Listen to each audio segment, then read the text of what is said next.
Welcome to Teachers Talk Back. This is Mara Lea and Helena is here with me. And we have a really special program for you today. We're kind of changing our format a little bit. We model our program after the Teacher's Lounge, where everybody can be honest. There's complete confidentiality. We can solve major problems using a lot of different ideas and honesty. So I'm Mara, and Helena is my partner here, and we visit and discuss different topics all over the country. For instance, we just finished being in Aisha Curry's smokehouse because we're discussing the problem with boys and all the issues that boys face on many, many different levels. Today, though, we are going to talk about the terrible opioid overdose addiction with boys. And we're meeting with an outstanding nonprofit that's already award-winning. It's called MICAH'S HUGS. And Helena and I are still going to be undercover, but MICAH'S HUGS is going to be full of real-life information that you can access today.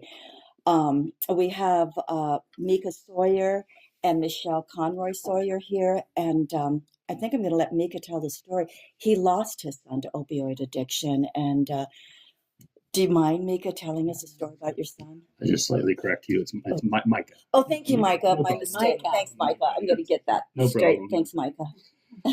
Yeah, I lost my son 5 years ago now to an fentanyl poisoning is what we're starting to call it more fentanyl poisoning than an overdose these days. People are starting to change that term for many people, at least, because it's an accidental dose sometimes of what they're getting when they're not expecting to get fentanyl. Anyway, I lost him 5 years ago. I like to tell people a little bit about him, that he was a star athlete, captain of the football team. He broke weightlifting records in the high school, a very popular kid, and not the kid that you would expect to have struggles with addiction and drugs. And he did, and he hit it pretty well. And I think we were sort of unaware of the fact that he was struggling with some issues with depression and trying to sort of self-medicate. And he got into opioids, which he was using in high school. But the problem didn't really come out strong until after high school, when he sort of couldn't manage his addiction anymore, and it sort of took control of him and overwhelmed him. We went through quite a struggle for a number of years in and out of rehab programs, and times when we thought he was going to do well, and then times when he sort of fell back off again. And in the end, he actually, for about 7 months, we think he was clean for about 7 months. He got a job, he was holding it down, he was doing really well, and then he had a relapse, and he smoked some black tar heroin that was contaminated with fentanyl, and that's what killed him. He died in his mom's garage, and she found him on her way to work in the morning. And that's often the issue, is that, they think they're getting one thing, and it's laced with fentanyl. Yeah. And under doctor's orders, people use fentanyl. Absolutely. But when you're just lacing drugs with it.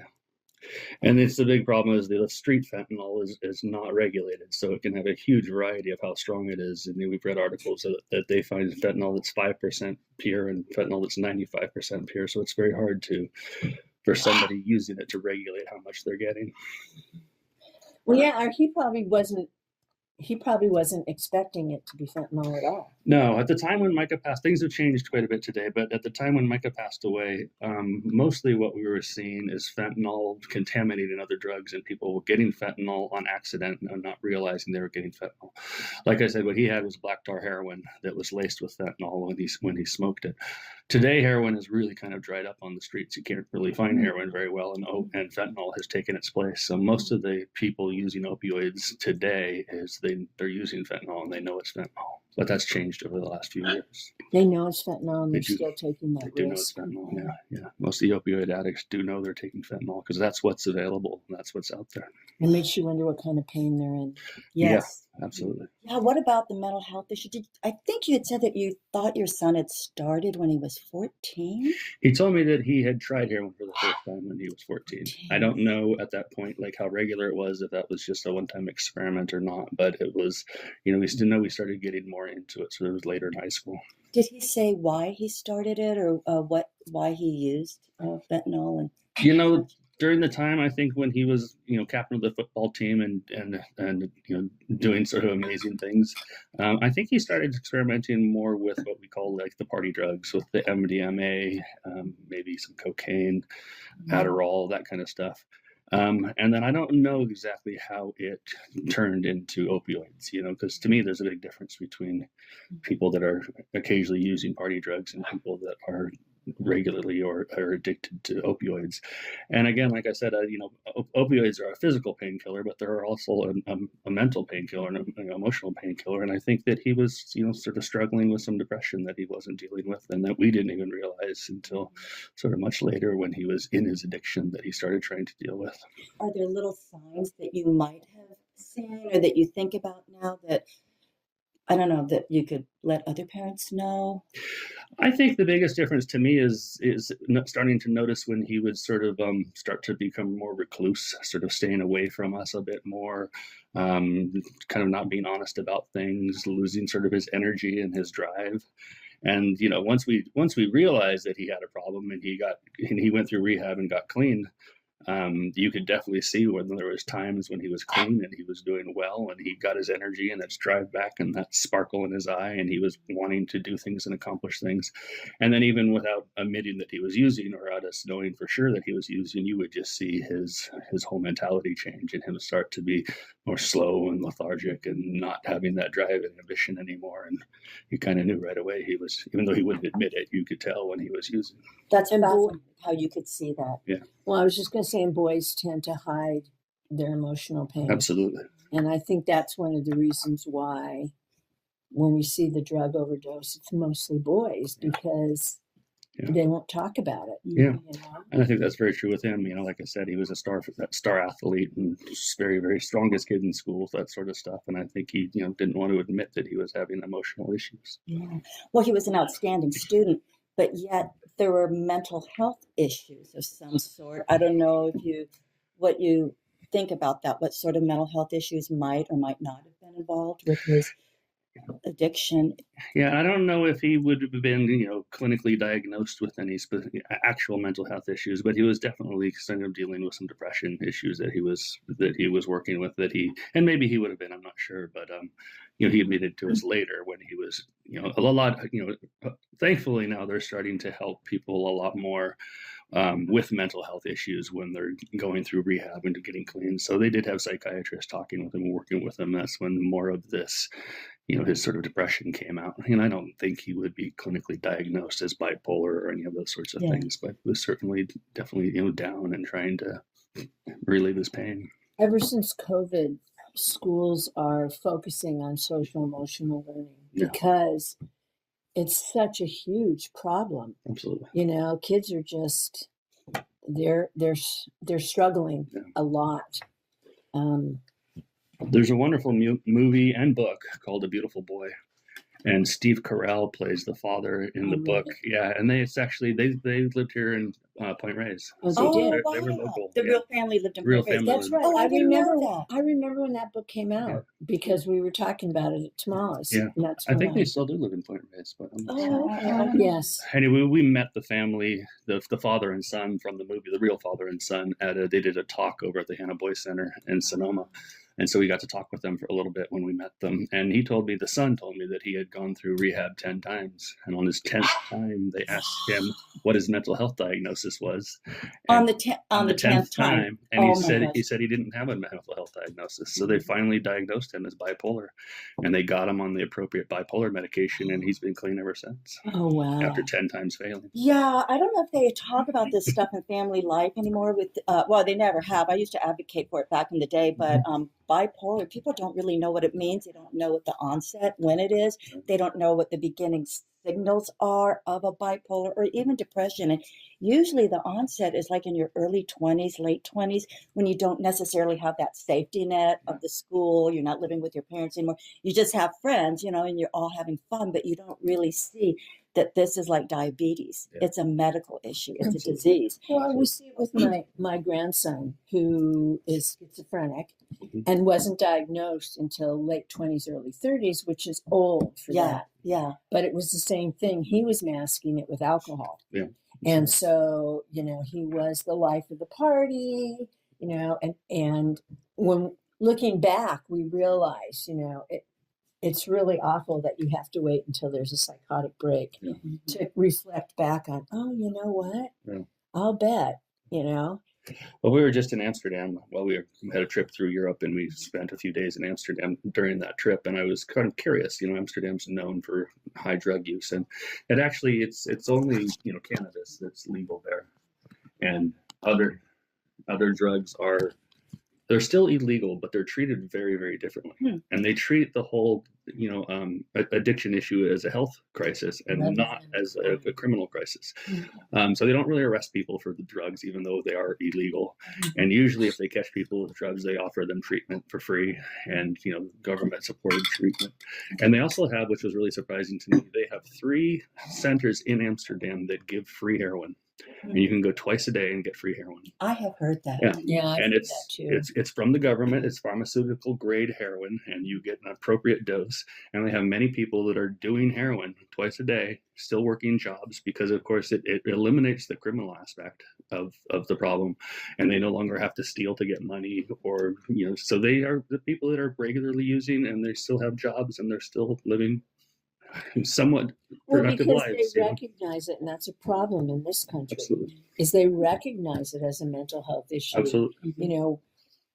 Why do they fall into addiction? Yeah. Usually it's because crappy home life, poverty. I mean, there's so many other. Yeah. It's not like I just want to be a heroin addict. Yeah. No one grows up thinking absolutely, that. Absolutely. And the other amazing thing that it didn't really occur to me until I was there is the fact that they are getting pharmaceutical grade, appropriately dosed heroin. They have no fentanyl in Amsterdam. It's not there because they can get medical grade heroin. So they're not buying street drugs. They're not buying street drugs, and and fentanyl has not become an issue there.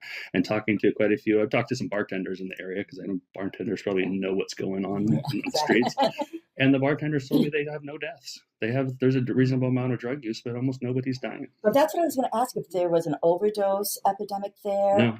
And it sounds like everyone's maintaining their jobs. I actually am really good friends with a famous drummer, and he's got some kind of a patch or something where he gets heroin on a regular basis. And he's like one of the world's greatest drummers, and he loves his family. And it's amazing. And he doesn't shoot. He's not a derelict. He's very productive. He teaches at several universities. Absolutely. And so it is interesting that kind of not rehab, but training program, or creating a program like that, Absolutely. a bridge to society to be really productive. And even fentanyl, they have fentanyl patches that they use in the medical industry, and it works well as long as it's appropriately. Well, yeah, it's like when you go in to have outpatient surgery where they knock you out. Mm-hmm. It's fentanyl. Yep. Yeah. I mean, I had no idea. I had an endoscopy, and they're like, somebody has to drive you home, and don't go on the computer. and I was like, and I had no idea, but it's fentanyl. Yeah. So there's definitely medical purposes. Absolutely. For it. Yeah. My question is, in Amsterdam, is there any sort of treatment plan to discover why this kid may be a heroin addict? Or I'm just kind of curious if it's just legalizing it so there's no deaths, or is there a mental health component attached? There's definitely a mental health component attached. And like I said, when they catch somebody with illegal drugs, instead of putting them in jail, they offer them treatment, and they try to encourage them to get into treatment and different programs that they offer, and it's all free, it's all paid for. And that's one of the problems here, is that so much of the treatment is privatized and it's expensive. So one, you have to convince your doctors, regular doctors, to put you there. And a lot of people don't want to discuss these things with their regular doctors and have it on their record. Or they're embarrassed. And they're embarrassed. And there's things like, I have a friend who he started a treatment center. He's got a great treatment center here in Santa Rosa. And, 10 years later, he wants to go get his pilot's license. And because he has addiction on his record, he can't get his pilot's license. He did finally get it, but it was a long battle, and getting attorneys involved and trying to turn things around. So, just having that stigma in your past can really affect your future. And having it research-based like it is in Sweden. is way better. Like if it's run by the Medical Association Absolutely. of the United States, then they Absolutely. can research all the different Absolutely. clients and the progress, the different programs, like our public school system, and it's pretty We have research-based. here now more people in jail than any other country in the world, right? And such a large percentage of those are for drug-related issues, whether it's for having drugs themselves or committing crimes to get drugs. And you just see for people that just say we need to arrest more people and arrest more people. We are already arresting more than any country in the world, and we have the worst problem of any country in the world. So it's not working. We need a different. It's the same thing with guns. I Yeah. mean, see a direct parallel, and that's enough. Guns. Who commits crimes with guns? Boys. Yeah. Yeah, according know? to the National Library of Medicine, it's like threefold, 2 to 3-fold boys who OD on drugs than women. Yeah. And it's pretty crazy. And it's usually like in their, I got it written in here. So, 35 to 44 is the peak overdose years for someone, but the males are 2 to 3 times more likely. And the drugs that they listed were synthetic opioids, heroin, psychostimulants, cocaine, and the fentanyl. Yeah. And I don't think you can die from snorting cocaine, but if there's fentanyl, It's laced, yes. Yeah. then That's the biggest problem. it's the same with some of those other things that you mentioned. Absolutely. Yeah. They're not. I mean, they're costly and they alter your personality and all this other stuff. Yeah. But they're not deadly. Yeah. We met yesterday with a physician. He actually lost a child as well to fentanyl overdose, and he was even mentioning like just the stigma alone on addicts or even any users, and it's a shame because it's socially acceptable to come home and have a few glasses of wine or a glass of cocktail daily. That's and now marijuana is legal. and in now that some states, marijuana is so legal, it's okay to becoming smoke. the same as well. And it's like, well, how is this any different? Right. Why is that okay? And I just looked this up the other day because the same question came up, and we're this epidemic we have now, where it's over 100,000 people a year dying from opioid Say overdose. that again. It's over over 100,000 people now dying of Is that opioid. in the United States? In the United Oh States. my Yeah. God. But the thing people don't really pay attention to is there's 180,000 people a year are dying from alcohol-related issues, whether it's car crashes or liver disease or something related to alcohol. So they're both an epidemic, really. And it's interesting because my son is a probation officer and he's in DUI court. Mhm. Oh, That's right. his thing. Mhm. And he says the recidivism rate is for alcohol and alcohol, Really. DUIs or whatever. And we don't change anything. Yeah. It just, right. and it's like a revolving door and they get their hands slapped and they go back out. And, there's no treatment offered. There's no go to rehab. Absolutely. They will say, okay, you have to attend AA meetings or whatever. But we need a systemic change that that includes absolutely. Schools, colleges, medicine, research, science. We need a complete systemic change. Yeah. Sounds like what they have in Sweden, where you make a bridge to the professional work world, you make a bridge to long life, family, all the stuff that everyone deserves, but it's treated like It's illness, a like crisis instead of a criminal. So a tell me, health crisis, what exactly does your nonprofit do? What do you do? Yeah. So we do quite a few different things. We do Narcan trainings is one of the big things we do. For people that don't know, Narcan is a drug that brings somebody back from an opioid overdose. It's a nasal spray, so it's just something that's sprayed into your nostril. We distribute that into the community, and we do trainings to teach people how to use it and teach people about it. Sometimes people are sort of cautious or worried that it's just another drug, and we really, really try to push that it's a completely inert drug that does nothing to somebody if they're not on opioids. All Narcan does is it blocks the opioid receptors in your body. So if there's no opioids in your body, it's completely inert. So you can't hurt anybody with it. If your kid gets a hold of it, it's not going to harm your kid. You can use it on any age people. You can even use it on animals. We've had people concerned because they take their dogs down walks on the bike path, and there's a pretty big homeless problem on the bike path, and they'll sniffing around in the bushes and come across little baggies of stuff. So we have people that carry it for their animals even. Yeah, dogs are pretty indiscriminate about it. Absolutely. Absolutely. Yes, So we do Narcan training. That's a big part of what we do. When we do the Narcan trainings, we also do distribute distribute test strips for both fentanyl and xylazine. Oh, So what's again, xylazine? xylazine is a newer drug now that's causing a problem. Trank is what they call it on the streets. It's called the trank, Okay. like it's a tranquilizer. It's actually a horse tranquilizer. Oh, interesting. Yeah. Like ketamine? Maybe. Isn't that what Maybe ketamine similar. is? Yeah. I don't know. Yeah, I I'm think- not, I'm not yeah, very yeah, maybe familiar. I know. similar to I'm ketamine, familiar yeah. with ketamine, but not. What's it But called try- again? What's that? Xylazine Xylazine. is the official name. The problem is because it's not. It's more in the family of like a muscle relaxant, and because it's not an opioid, Narcan doesn't work on it for overdose. And now they're finding quite a few drugs that are mixed, either fentanyl that's being laced with trank or trank in other drugs.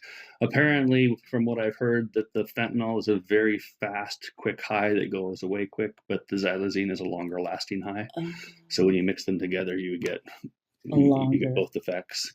But the problem is sometimes people are overdosing on both, and you don't know, and you give them the Narcan, and that may be reversing the effect of the opioid, but not the effect of the tranquilizer at the same time. They call it the zombie drug, and I don't know if you see, because like especially if you go down to the Tenderloin in San Francisco, and you'll see people they look like they're almost frozen, and then like a statue in one position. And I saw someone in the Safeway parking lot, yeah. and this other lady, no one would help me, and I didn't know whether to approach him, but she and we called 911. But it was like a zombie. He just was standing, and then I followed him. It looked like he was going to go out into this really busy road, so I just thought I'm going to dial 911. A number of months back, there was 3 young men in Petaluma that died from xylazine. So it is making its way up 3 to this young area. men. Yeah. All related, or I think it was around one incident. I mean, usually they call it a hot batch, so the batch gets Right. Do you talk about this at schools? Do people go to schools like high schools and give these talks, or is this something that Micah's Hugs are looking to do? Yeah, we've gotten into a few schools. That's really sort of the next thing we want to concentrate more on, because we've only done it a few times. We've done it at Sonoma State. I've done for a sorority in Sonoma State. Awesome. There's a psychology class at Sonoma State, and I'm friends with the professor that teaches that class, and he has me come in once a year and do a demonstration for his class at Sonoma State. I would love And to then- have you go into the high schools in Pennsylvania. You should get them absolutely. there. I Yeah, have that your would be cards. outstanding. Probably where we're the weakest is sort of organizing and setting things up. But where we're strong is I love to go out and talk with people and help people specifically. So, I always tell people, if you have a group or an organization, or if you can set up something, I'd be happy to come show up and do it. I'm just not really strong at setting up the events in the first place. I can talk to our assistant superintendent of student services about. And it could be like, as part of a health and safety class, or we can do a large demonstration at assembly. Yeah. Absolutely. It sounds like there's another group we collaborate with, and we are hoping to kind of even team up together and just do more of this. But I think they did get into over at Casa Grande, but it was open to all schools. Right. Right. I don't remember when they said they did it, but the only thing is they're not allowed to give out the product because it's on campus. The Narcan Yeah. product. Because there's there was also a woman who used to do talks all the time. Her son was in a horrific accident, so she used to give talks about speed. Mm-hmm. And he was driving actually towards Point Reyes from Petaluma, and there's some really dicey. Yeah. And he had gotten a Mustang for his birthday. Oh, it's so sad. When he was 16, and this was before this was before they couldn't have other people in the car with him. Mm-hmm. And he just took a curve at a high rate of speed, and he survived, but the other 2 people in his car, young people, 16, 17, died. And so she used to give talks. I don't know if she still does, though. I don't remember her name. There's a little bit more, we get a little bit of pushback, not near as bad as it used to be on the test strips, because that's sort of, you're telling people to test other products with this, which, some people say you're giving them permission to use drugs. I see. I never thought And about then, we're much more from the school of understanding that people are going to experiment, and especially for people that we just another kid from Petaluma who just died 2 weeks ago. Well, Like I say almost a month kid. ago. He was I think late 20s, or I can't remember how old he was, but Crazy. but anyway, he was not a user of any kind, and he actually went to Pride in San Francisco, and somebody it was ketamine, and he decided to try ketamine, and it was laced with fentanyl. Yes, that's okay. Yeah. So we were invited to his service to kind of bring some product and just a little bit of awareness because they want. But again, that's a everyone to know about situation it. where, you have somebody that's not a regular habitual user, but does at one time decide to experiment with something, and you could have tested that to make sure there wasn't fentanyl in it. But would kids do that? Some are. A lot of them are somewhat more resistant to doing it, but some I know we've talked to people that say they do it, and it's kids and people that are somewhat older. We know people for sure that are meth users or cocaine users that make sure they test everything before they use it, for sure. Oh, that's good. Yeah. So we give out a lot of all of those products, and like I said, the testing for the xylazine and the fentanyl strep strips, and we teach them how to use those products at the same time. Yeah, I don't know if you would be able to give out. Yeah. Fentanyl. Yeah. So we could Yes, give our information Yeah. out, and they can contact us, or we can go out to the street off the street. Yeah, I don't know. 'Cause to me, it's just a lot more meaningful when kids hear from someone who's experienced that. Yeah, absolutely. I mean, we still do that stupid every 15 minutes. It doesn't. Kids think it's a joke. I have a friend, Jeremy, who runs another organization helping people called every 11 minutes. He started that. Unfortunately, when he started that organization, the every 11 minutes stands for that's how often somebody dies of an overdose in this country is every 11 minutes. And since he started this organization, it's down to about every 5 minutes. And it's Oh every my 15 gosh, minutes it's that just a young person accelerated. dies from alcohol. Yeah. But he is actually a recovering fentanyl addict. So we do events a lot together, and it's pretty impactful for people to both see the father of somebody that's died from an overdose and a recovered addict that's been using, and they can sort of get people that are current addicts can relate a lot more to somebody that's a recovered addict, and people with kids can relate a lot more to the. I just think father if thing. kids, especially boys, hear that if you're hurting, there's a better, it's okay to say you're hurting. You don't have to mask it. Yeah. And I think that message would be very powerful Absolutely. from someone who lost a son. I think, things we can do differently. There's tons of individual things, but I think overall is a big picture thing. And what really hit me is just that idea when we were in Amsterdam of treating it as a health crisis and not as a criminal aspect. I think that's the biggest switch we have to change in the way we approach this. And everything, all the other good ideas will follow after we stop thinking about it. How do we make that shift? It's a tough one. I think, we're so ingrained in what we do here, and it's a tough one. And I think it's,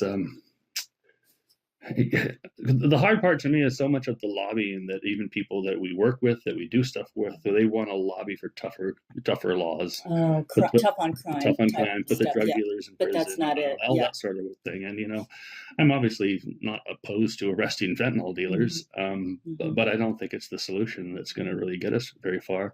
And, that's what we've been doing, right? And look where we're at. We've been arresting, trying to arrest our way out of this crisis. And it's just not working.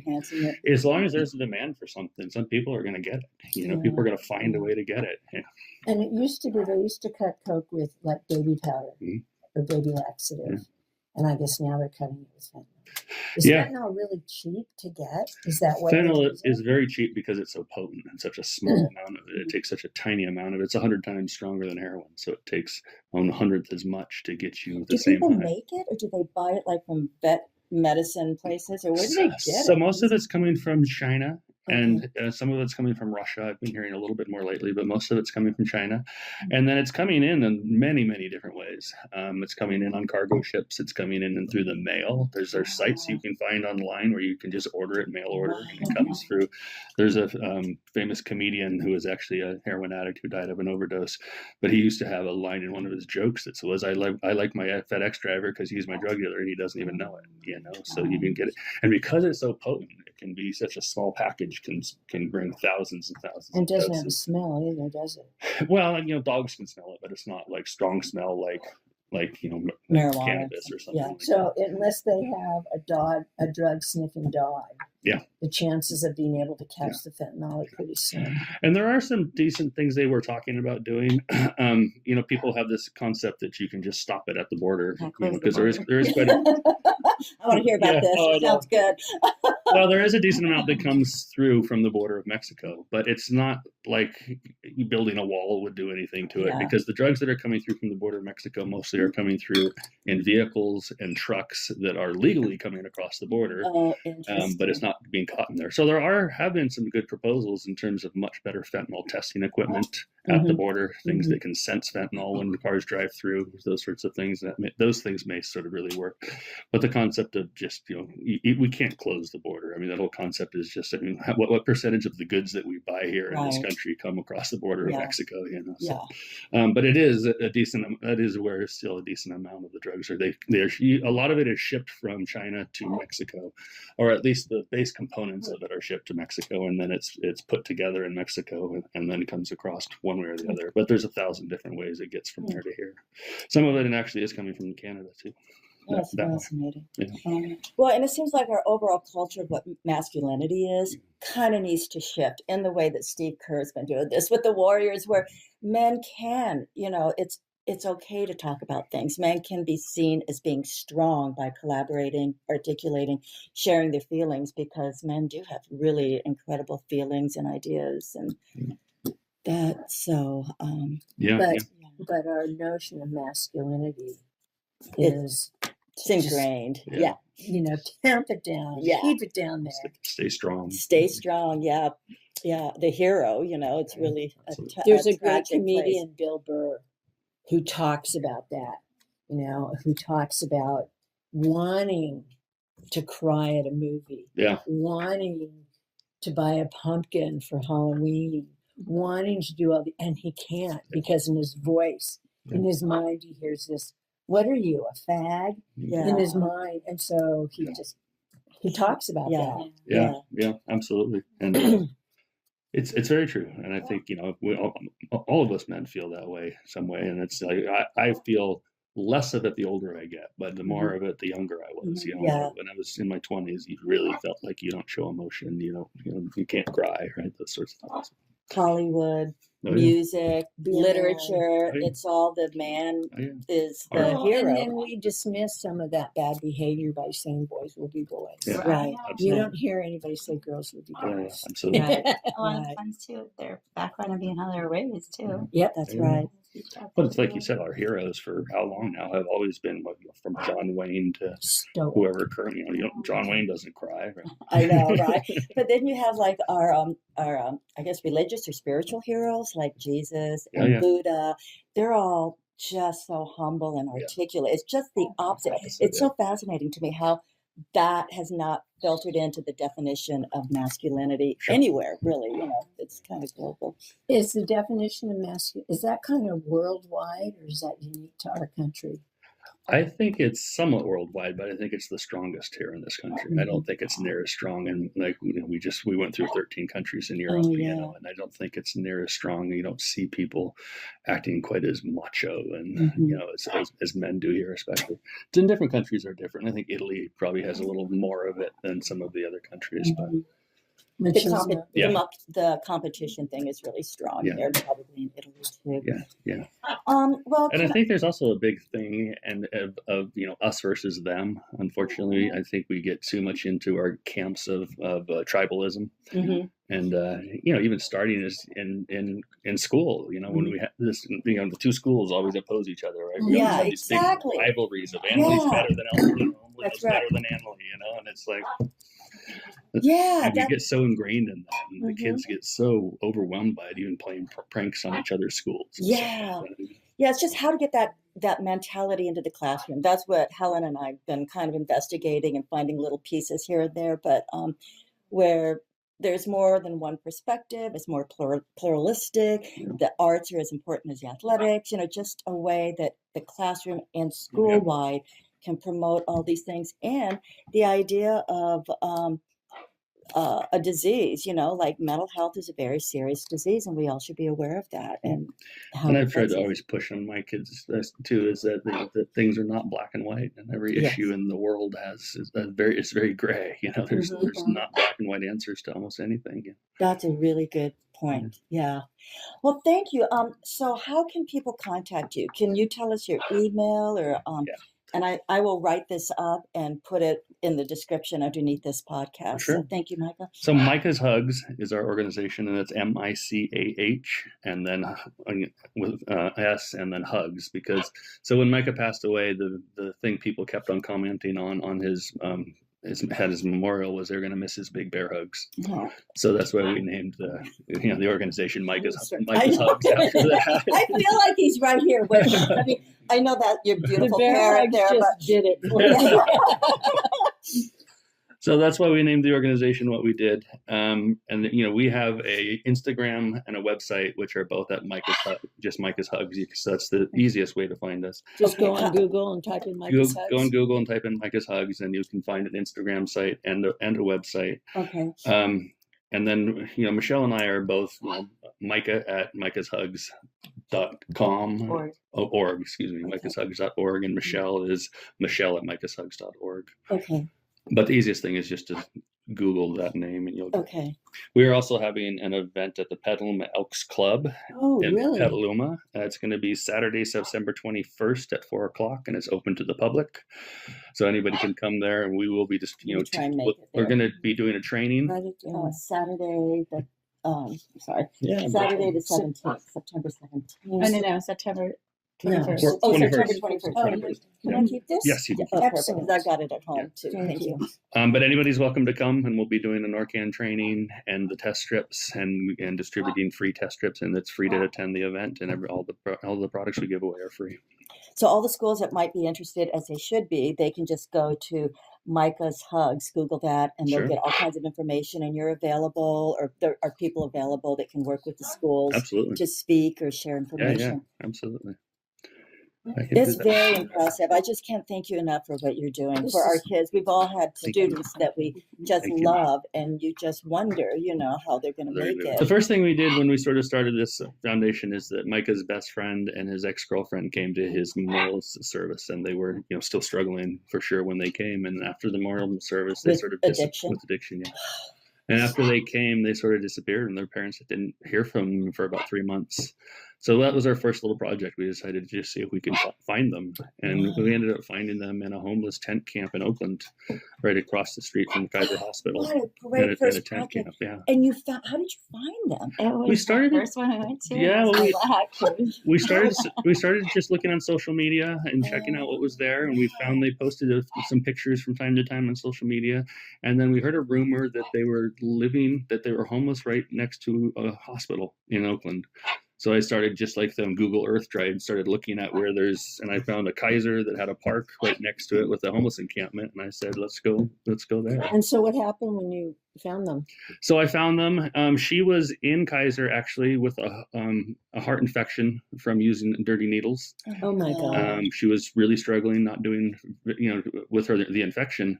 The odd part is she wasn't struggling with withdrawal, which they were sort of surprised about at first until they found out that her new boyfriend was bringing fentanyl into the hospital, and she was putting it in her IV bag. What a good guy. Oh my gosh, her new boyfriend. Yeah, adding fentanyl to the IV bag.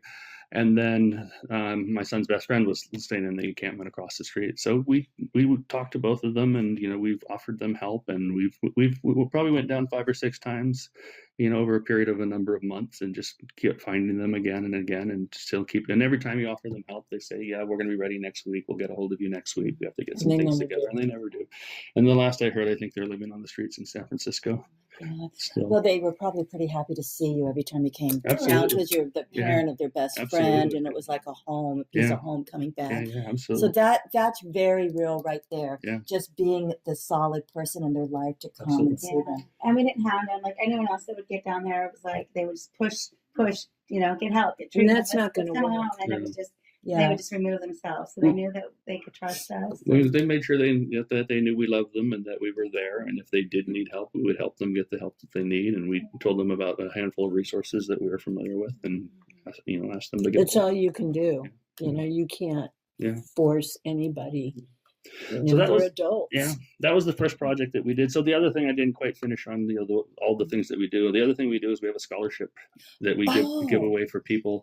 We've paid for 32 people, I think, now for their first 6 weeks of going into sober living. Sober living? What's sober living? So they call it an SLE, and sober living is what it is. And SLEs are pretty good programs. And there's one group that we work with here in Santa Rosa called Pura Vida, that we offer a scholarship at Pura Vida. How do you pronounce that? Pura Vida. Pura VIDA. I mean, the pure life. Yeah, it's a Costa Rican saying. Yeah. I believe it's a saying from Costa Rica. But Pura Vida, God, it was in the mid 100 and something beds they have in Santa Rosa in a number of different locations, which are mostly just large homes or facilities where they can have quite a few bedrooms. And so if you go into sober living, you move into one of these homes, you pay rent at the home, but it also has, depending on how long you've been there, you work your way up through new people. Can leave during the day, but you have to be home by a certain time at night, and you get regularly drug testing, and you have to go to meetings and work the program that they have set up there. So what we'll do sometimes is we'll pay for the first 6 weeks for somebody to live in one of these programs. And how many of these have you given, these scholarships? We've given, I think, 32 Yeah. 32 of these scholarships for people that need. And sometimes, the Pura Vida will come to us and say, we have a person that's asking for a scholarship. And sometimes when somebody comes to me and is looking for help, and I'll guide them towards Pura Vida and tell them that we'll help them out. A lot of times, especially if somebody's coming out of a residential rehab treatment, that's the next step, is a sober living house. But you have to, a lot of times they have no money to pay for it. So the 6 week period is sort of what we figure gives the people a chance to sort of get adjusted, get a job, and start making their own money and paying for themselves when they get out of rehab. Insurance will pay for rehab to a degree, because Yes. I know my husband's an alcoholic, and our insurance plan paid for his rehab. So insurance will pay for rehab most of the time, but it's depending on what your insurance company is, they decide where you go and what you do. And the general insurance plan, like Micah had Kaiser when we went through the process, and they have some pretty decent programs, but they pay for a 30-day live-in rehab. And then there's intense outpatient programs they do, where it's basically you go like 6 hours a day for 14 days, and then you move over to a less intense outpatient, where I think you're just going in the evenings a few nights a week, something like that. And it's not a bad process, but there's a lot of other things.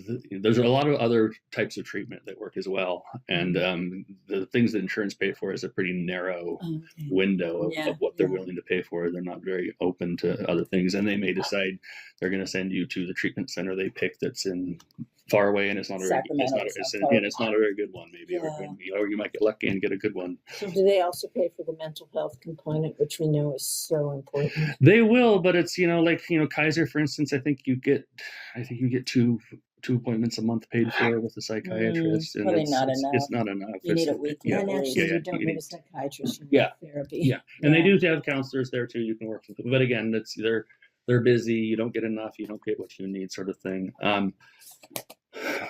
So there is insurance that's paying for it, and it's good that that's happening. There's no doubt about it, but it's not always like so. Residential, the 30-day residential treatment programs, the last we looked into it, have about a 6% success rate. 6. So it's 94% of the time it's not successful. How is Pura Vida? Do you know? Do you have any idea? I don't know what the actual success rate is, and Pura Vida is also sort of a step in, after rehab, you could go to Pura Vida, something like that. It's also something you can do if you were, if your addiction isn't that as bad, and it's steps that you can take. Again, like I said earlier, everything's gray, right? And there's not every addict or somebody struggling. They're not all the same problem. Sure. Many of them have very, very different problems.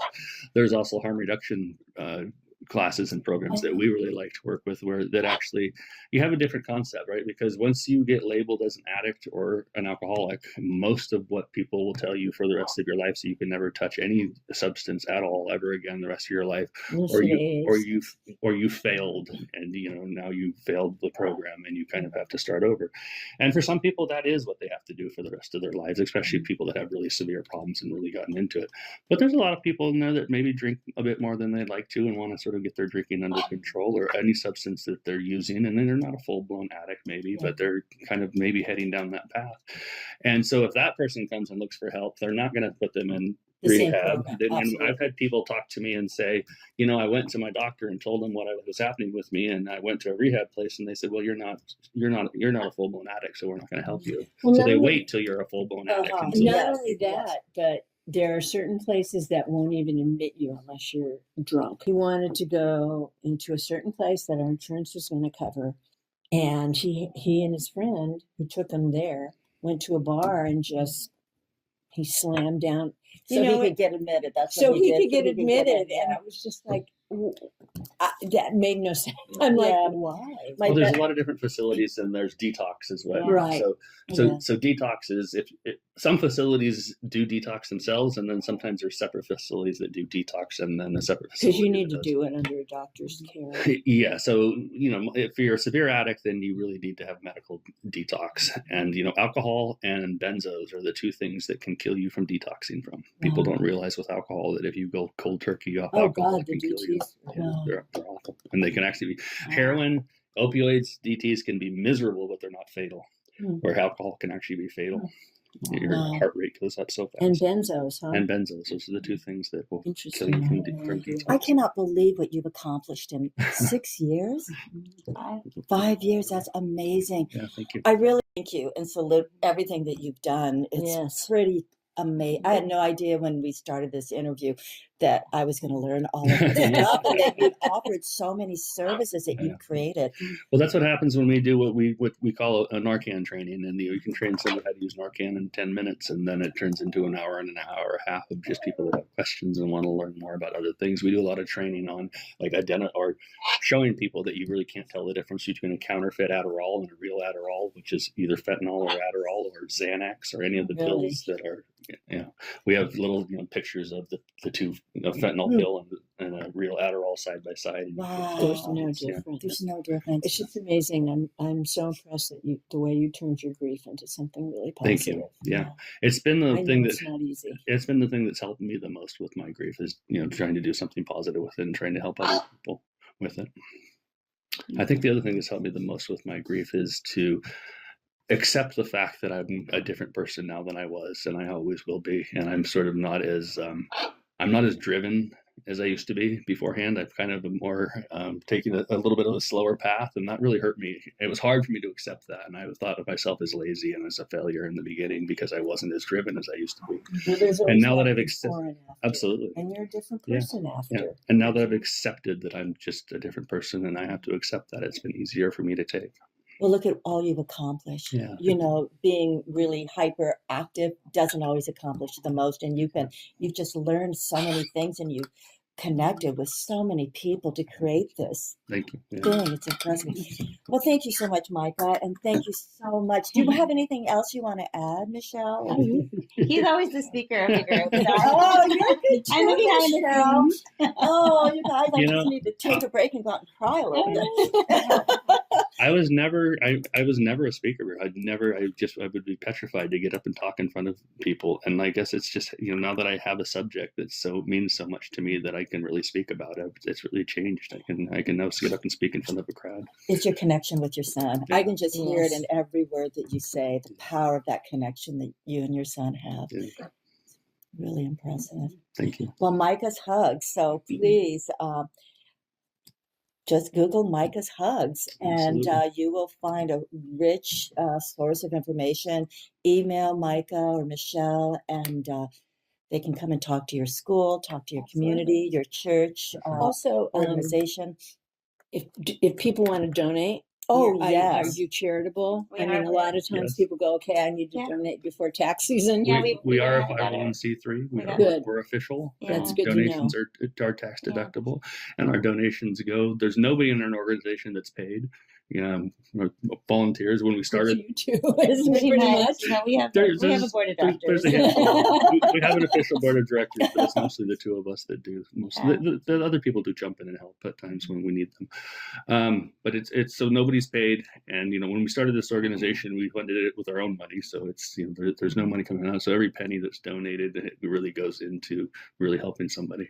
When we had somebody donated $2,000 the other day, and I just told them, that'll pay for a scholarship for somebody to go through into sober living. Every penny of it. So. But on our website, there's a tab that says donate too. So Okay, good. excellent, On it. excellent. I just wanted to make sure That's that a was out great there. Yeah. question. Sure. Mara. That, Yeah. Absolutely. that Thank you. is Yeah. a registered charity Yes, it that is. people can donate, and all the money goes to helping people, not Absolutely. to salaries. Right. That's Makes right. a direct, instant Absolutely. change. Yes, so Yeah. that's good to know.